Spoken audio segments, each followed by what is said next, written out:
13.7 billion سال پہلے ایک بہت بڑا دھماکہ ہوا تھا جس کو ہم بگ بینگ کہتے ہیں، اور اس بگ بینگ کے نتیجے میں جو ہے یہ پوری کی پوری کائنات، یہ پورے کا پورا جو سسٹم وہ وجود میں آیا. اور ایک خاص بات یہ ہے کہ عام طور پہ جب دھماکہ ہوتا ہے تو اس سے کوئی بھی ایک نارمل دھماکہ ہوتا ہے تو اس سے کنسٹرکشن ہوتا ہے یا ڈسٹرکشن ہوتا ہے؟ ڈسٹرکشن ہوتا ہے. تو نارمل دھماکوں سے تباہی ہوتی ہے، لیکن یہ ایسا ایک واحد دھماکہ تھا جس سے کیا ہوا، ڈسٹرکشن یا کنسٹرکشن؟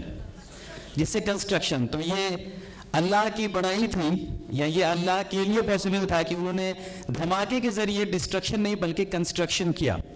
تو اگر ہمیں ریلیجن کو سمجھنا ہے، گاڈ کو سمجھنا ہے، اسلام کو سمجھنا ہے، تو ہمیں 1400 سال پہلے ہی نہیں جانا ہوگا. بہت سارے لوگوں کو لگتا ہے کہ ہمیں 1400 ایئرس پہلے جانا ہے اسلام سمجھنے کے لیے. ویری سوری ٹو سے، آپ کو 13.7 بلین ایئر پہلے جانا پڑے گا، جہاں سے یہ ٹائم T⁻0 سے ٹائم کی شروعات ہوئی، جہاں پہ وقت شروع ہوا، جہاں سے ٹائم اینڈ اسپیس شروع ہوا، جہاں پہ بگ بینگ ہوا، جہاں پہ ایک بڑا دھماکہ ہوا اور یہ پوری کی پوری کائنات وجود میں آئی. تو یہ ایک ایسا دھماکہ تھا جس میں کہ ڈسٹرکشن نہیں بلکہ کنسٹرکشن ہوا. اور اس کے نتیجے میں کیا ہوا، اس کے نتیجے میں یہ ہمارا پورا کا پورا جو سسٹم ہے، جس کو آپ سولر سسٹم بھی کہہ لیں، یہ سورج ہے، ستارے ہیں، چاند ہے، زمین ہے، یہ سب کے سب وجود میں آئی.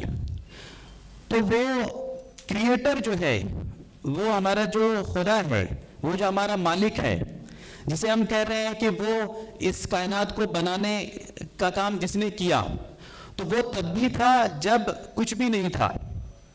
وہ تب بھی تھا جب یہ بگ بینگ کا دھماکہ شروع ہوا، اور وہ تب بھی تھا جب ہماری زمین بنی، لیکن زمین پر کوئی انسان نہیں تھے.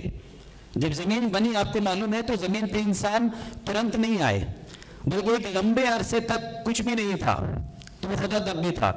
پھر ایک لمبے عرصے کے بعد جو ہے پلانٹ کنگڈم، پودے جو ہیں وہ وجود میں آئے. انسان وجود میں نہیں آیا، عربی وجود میں نہیں تھی، کوئی زبان وجود میں نہیں تھی، وہ خدا تب بھی تھا.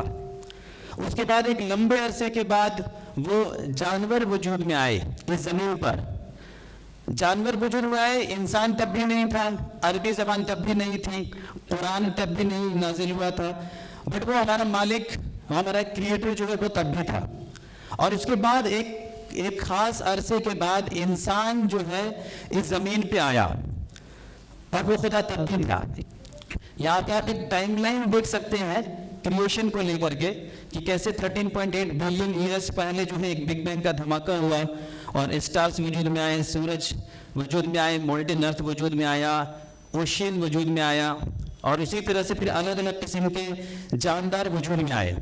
تو اگر آپ کو اس کریٹر کو سمجھنا ہے، اگر آپ کو اس خدا کو سمجھنا ہے، تو آپ کو ان ساری چیزوں کو بھی سمجھنا پڑے گا.